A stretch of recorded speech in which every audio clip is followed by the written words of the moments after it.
Hey everyone, welcome back to my podcast, Flowering into 5D. Today I have a very exciting guest. Her name is Tena Cacic. Tena is a teacher, writer, and scientist in love with vibrational communication. She helps people release triggers of a victim mentality and tune into the vibrations of the desired reality. Tena played out a lot of drama in her life that pushed her to find a way out from helplessness. Through the victim journey, she learned about the victim game, and now she helps people break free from the victim mentality and turn their dreams into reality. Through the victim journey, she learned about three roles in the victim game and methods that helped her break free from the victim mentality and tune into a life filled with harmonious relationships. Now she helps others do the same. You might be wondering, well, how does she do that? First, she knows that anyone willing to live free of drama can be free. Second, since she rebuilt her life by clearing traumatic event patterns, she knows how to help others do the same. And thirdly, Tena reminds people that all answers are within. Yes, welcome. How are you doing today? Thank you very much for having me. I'm so excited and I can't wait to start conversation with you and to share what I have to share. Yes, no, I'm just so curious because I mean, I've experienced your amazing capabilities firsthand, which, hopefully later on in the conversation, I can experience it again because it was so like, wow, mind-blowing for me. But I'm just wondering, like, how rampant do you think victim mentality is in this world? Victim mentality is all around us, everywhere. And when we communicate with each other, with ourselves, and collectively, we are mainly doing it for the victim mentality. Hmm. Victim game is a 3D world way of living, way of doing. If you are not aware of victim game, that you constantly switch between three roles, victim, perpetrator, villain, and savior, then you probably play the victim game.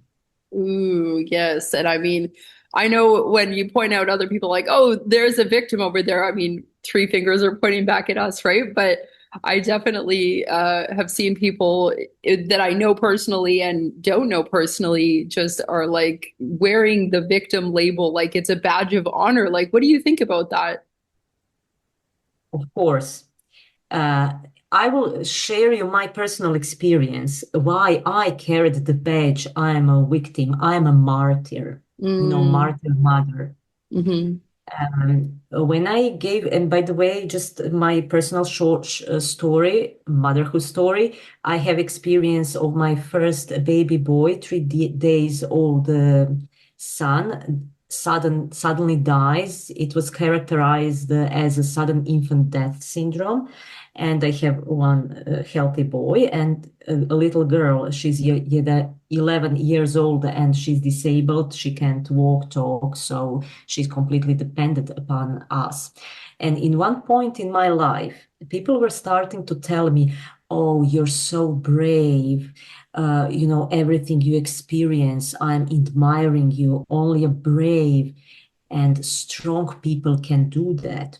And I was stuck in my martyr story. I Hmm. felt powerful. No one suffers that much that I suffered. I'm better than you. I'm better than everyone. That's the pattern that keeps you locked in a victim game. We may be aware of it or maybe not. You can recognize people, talking about their difficulties, receiving sympathy, and everything what happens in those situations. But if you want to break free from the victim game, you have to give up of your stories.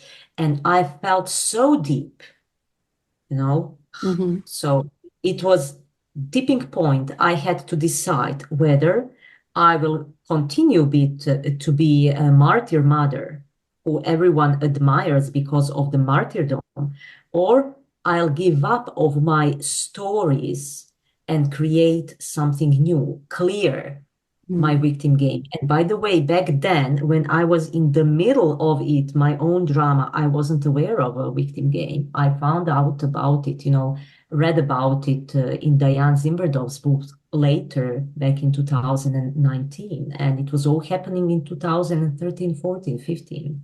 Wow, that's powerful stuff. Thank you so much for sharing your story. And out of curiosity, because this applies so much to you. How do you think that it's possible that some kids are born disabled or ill or angry or depressed, just even from the same parents? That is a very, very interesting question I ask myself a lot of times. And I have a scientific background. I started my PhD in communication, so I was surrounded and involved in a scientific literature, but the science couldn't give me an answer why my baby died suddenly. Sudden infant death syndrome is not a diagnosis. It's not Hmm. heart failure. It's I don't know what happened. Hmm. Literally, that means I don't know. Hmm. And I start questioning my reality, questioning previous scientific theories. I was searching for answers, very, very strong. My whole life was dedicated to find out what happened with my baby. And when I experienced disabled, it's a KCNQ2 genetic mutation de novo. That means that she developed it and not I'm not carrier, neither my husband is carrier. So why? It should be some answer to that. It's like possibility.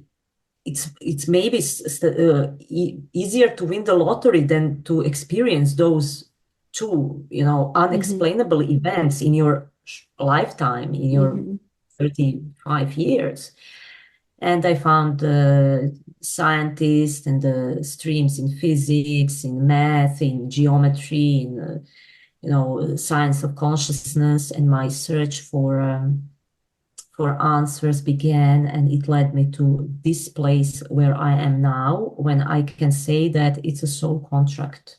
We are not just Mm. our bodies. We agreed. And in that moments of despair, I had that voice in me, and you have it in you that Hmm. tells you, that talks to you. It's okay. You agree to have that experience. You can get out of it. Yeah, you will Hmm. resolve. You will live in the reality where you're happy, where your daughter is healthy, where Hmm. everything is peaceful. Hmm. So that's how it looked in my path, and what I now believe about how it can happen, that those unexplainable events, and there are more unexplainable events than explainable. So we are totally into a new paradigm, 5D. We are flowering into 5D. Yes, yeah, yes. I couldn't agree more. I mean, yeah, that's you already know that's the name of my podcast because yeah, it's coming and there's no stopping it, I think. And I love that you brought up soul contracts. I actually just was speaking about with someone about this last week about in my opinion there are no coincidences and the soul comes to experience something whether it be for better or for worse. It's like we're here for this reason. So I guess I would like to kind of just ask, like, is this the reason that perhaps like God or source allows suffering on earth? Like, what do you think about that statement? Is it an allow or is it, um, yeah, what Yeah, what do you think? here is what I think. This earth is a place of a free will. Hmm. And if you love someone so much, you allow that one to have experience he or she choose. Hmm. Your heart bleeds, but if he or she didn't ask you, you won't interfere. Although it's like that something is not good for a person, particularly in a relationship, that the guy is not good, but you cannot tell them. Hmm. Tell her, tell your friend that his partner is cheating, let's say. because she can't hear it, she can't accept it. You know, Mm-hmm. she will blame you, and it's better, okay, I love you. My heart breaks, but I accept you and your choices. And how much you should love someone to allow to witness your loved one to hurt, you know, and Mm-hmm. accept it as a choice. Oh, it's not, you know, that romantic love, it's a deep Mm-hmm. love. Mm-hmm. You know that he or she is you, Mm-hmm. and he also a divine being, also have capabilities, but you cannot save anyone who doesn't want to be saved. So what is very important to know, in this earth we have that victim game reality, and we are collecting experiences, and now we are done. We are Mm-hmm. done with the victim game, and we are accelerating, ascending, flowering into 5D. And there are people who are not ready, whose Mm-hmm. belief system doesn't allow them, and they're perfectly healthy, you know, with their own choices. And it's not my to tell my mom, you know, what she needs to do to whatever. You know, I'm not a prophet, and Mm-hmm. at the soul level, at the highest level, everything is just a game. It's Mm-hmm. like you're watching the TV and you're watching these actors, and you don't want to, no, no, no, don't do that. You don't want to interfere, you know. Yeah. After after all, it's just a game, you know. So Yeah. we agreed to play, and now it's time to play something maybe more exciting than a pain game, fear game. We are Yes. going to play in a love, I love flower, this. I love this. mind sovereignty game. Yeah. I love it so much. And you know what? This really like hit home for me because this is actually something I've been struggling with. And I never actually, until you started speaking about it now, I never saw it as myself playing the victim game. And that was that my relative is very much resistant to any kind of advice that I have tried to give over the years. I'm like, here's some wonderful advice that will fix your life, and they would just bloop, like ignore me. And I'd be like, why don't they want my advice? It's wonderful. You know, it's, I did it and they can do it. And of course, it's coming from a place of love. Obviously, I'm not coming from a place of judgment or like, oh, you're messed up, so let me fix you. But yeah, wow, it's like another layer of the victim where I thought, like, I don't have problems with being a victim anymore. That's something I can shed, but clearly not. Now, I should say I have kind of reached the point where I'm like, you know what? Like, for lack of better terms, you can't force a horse to drink water. You can just lead them to the water and say, like, either you drink or you don't. I'm just here either way. And I think that, I mean, I feel like I have come to that point in my life where I'm kind of done giving the unsolicited advice. It really doesn't help, and it just leaves me feeling a little bitter, to be honest with you. Oh, cool. Awesome. I'm so happy that you mentioned this word bitter. So, Yeah. is any chance that you feel bitterness somewhere in your body when you think about it right now?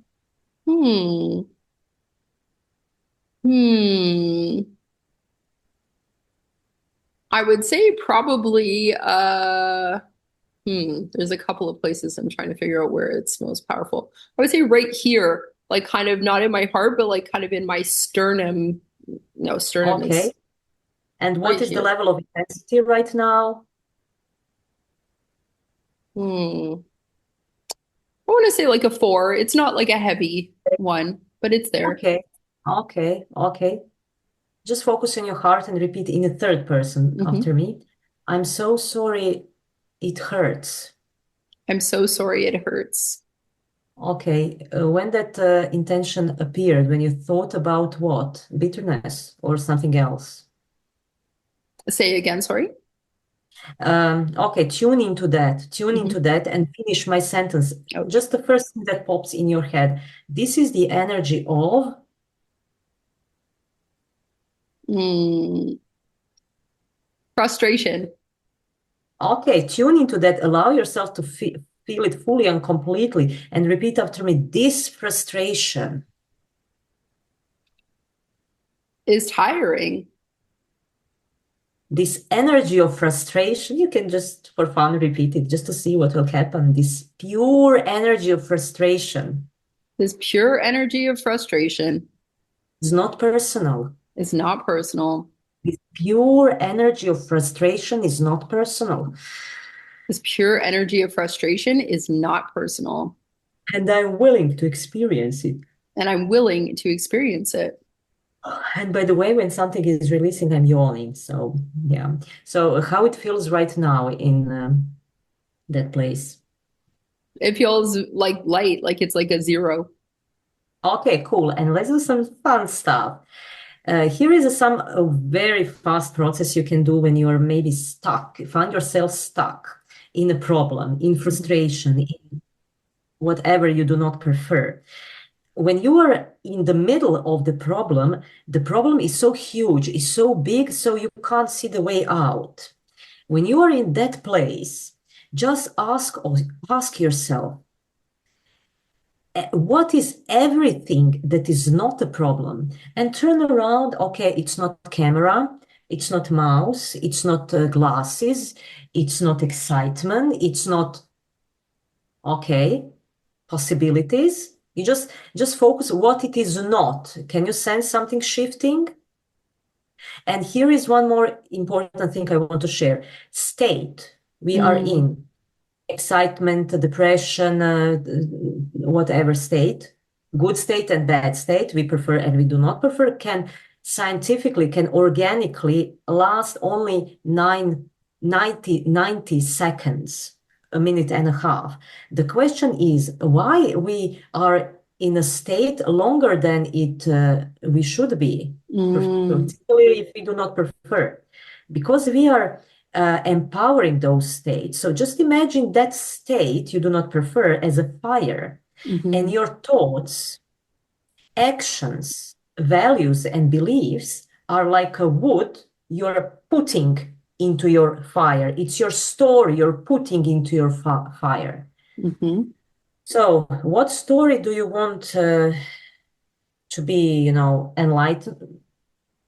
To be in that mhm. unpleasant story you do not prefer, or you prefer, just stop being engaged in your story. That's something what I learned recently. And the process, everything that is not, that this story is not, and turn around.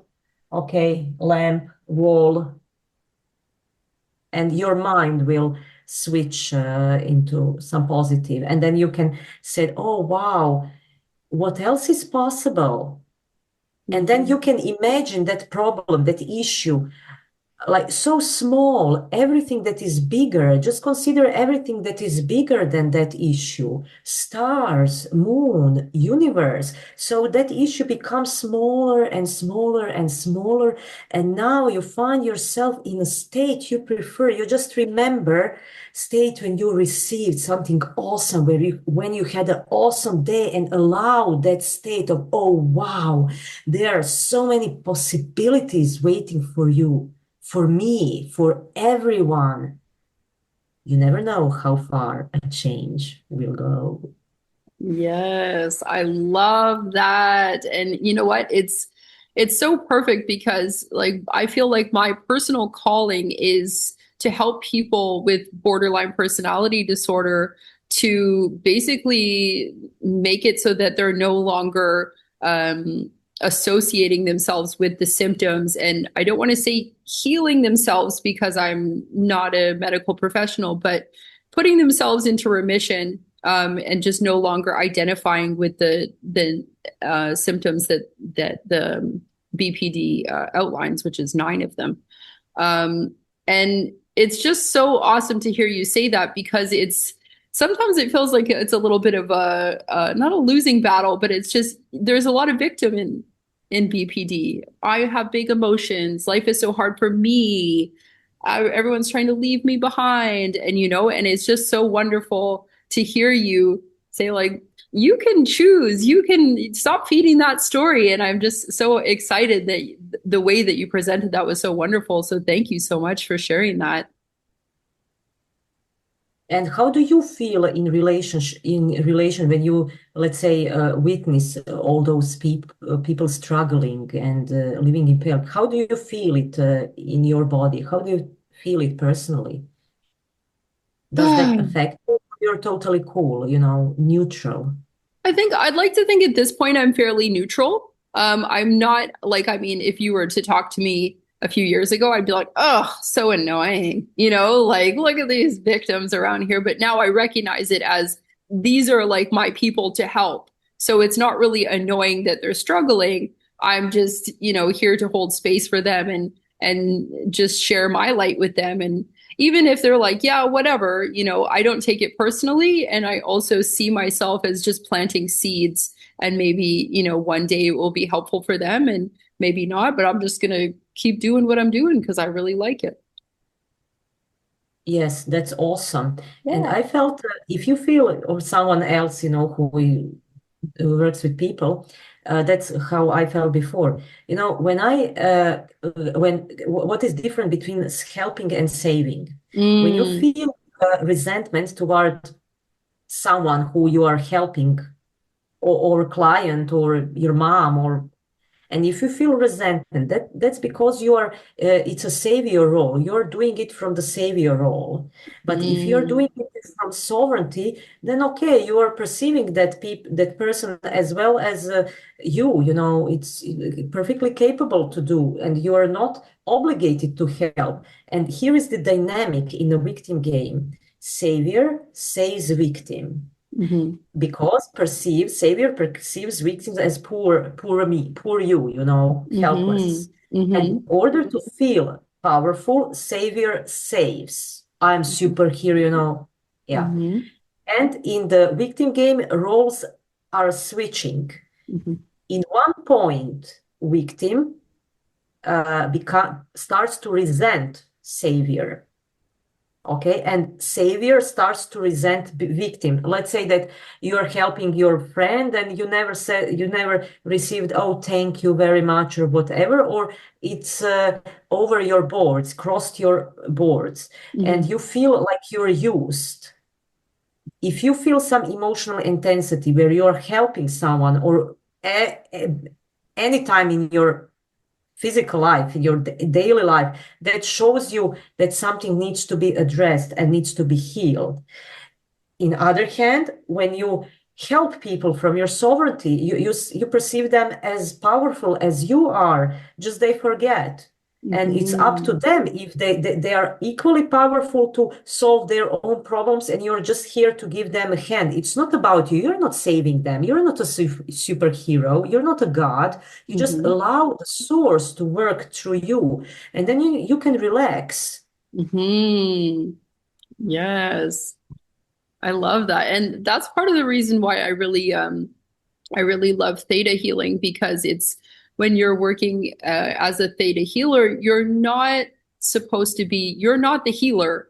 Like I know I said working as a theta healer, but you part of doing it is recognizing that you are just the vessel for the creator to do the healing and you're just there. Like, and I think that's such a powerful shift because yeah, as soon as you get this mentality that you're healing people and it's very it can shift you right back into the victim game, it sounds like. Yeah.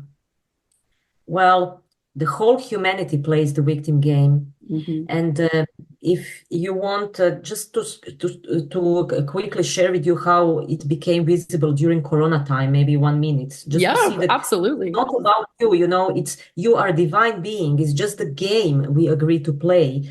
One pattern in a victim game is not being you, not being authentic. Put a mask, Hmm. hide, go Hmm. into a closet, avoid that everyone sees you. No one must see you. So what happens? Your authenticity is buried deeply, and you're wearing masks. And what we witnessed during Corona time, masks. Everybody Hmm. wore masks.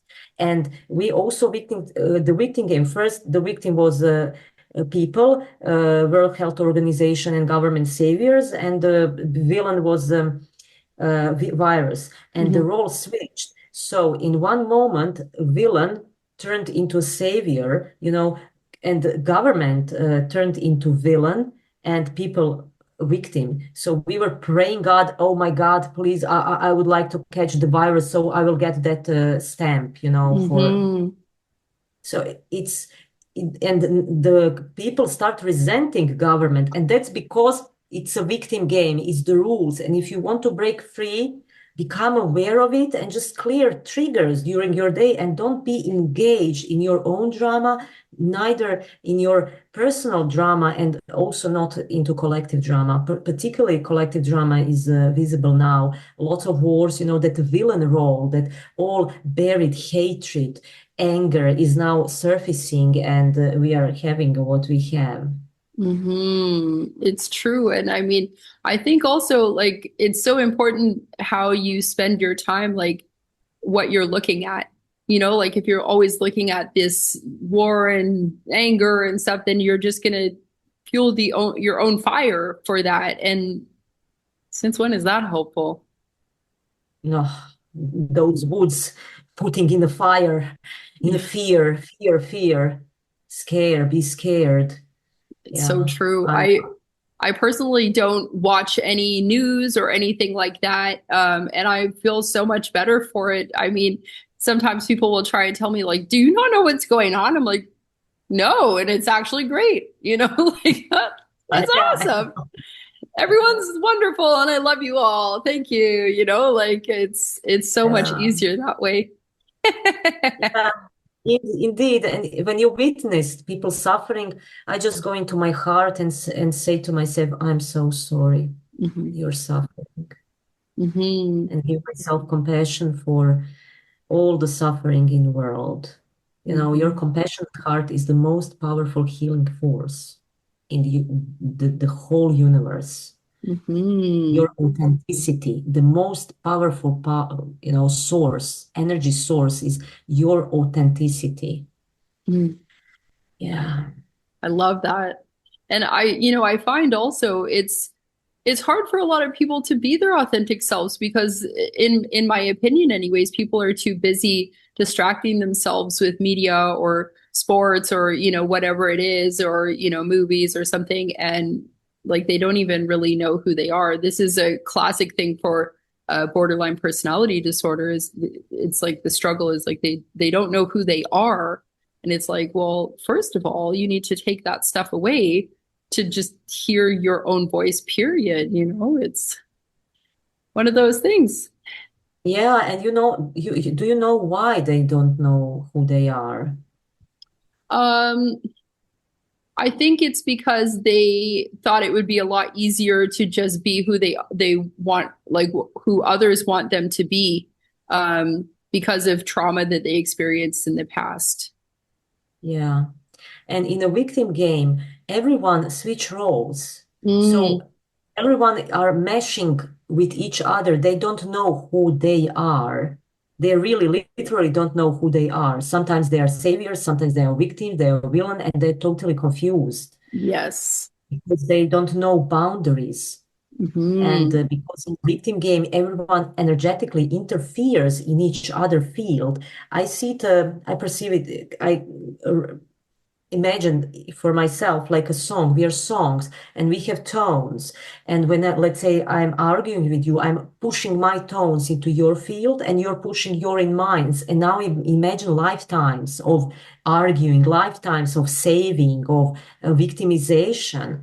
And you're not you anymore. And what we are Hmm. doing with the spiritual acceleration, just leave, we are clearing all energy that is not you. And now just let's do a quick process. All vows of agreement, we are Yes. bringing to the highest level all people we were in interaction with, our mother, our father, our family lineage, our people from childhood, from all lifetime space dimension realities. We were in interaction. We played the victim game, all vows of agreements being cleared, all implants, victimizing implants being removed, now allowing the field, the architect, source field, 15-dimensional field to heal all those locks, everything that locked us in a victim game, in changing roles between victim, villain, and perpetrator. Now, all our mom's energy out of our fields, or our dad's energy out of our fields, our children's, and we are liberating and we are bringing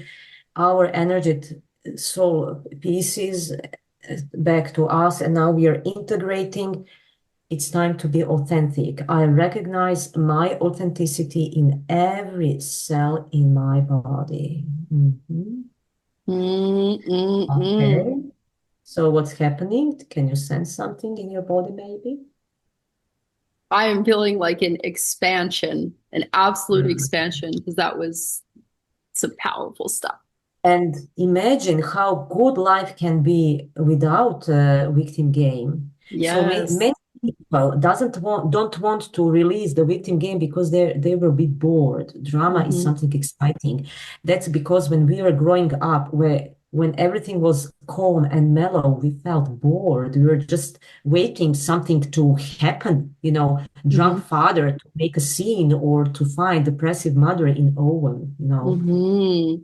So we have that stone in our shoes, and now it's time to release all stones in our shoes and to heal all pictures that we carry in our field, pictures of our mom, our mom's words, our dad's words, their values. Their values are not our values. We are free to have our own values, to live our life according to our own rules. What do we choose? What do you choose?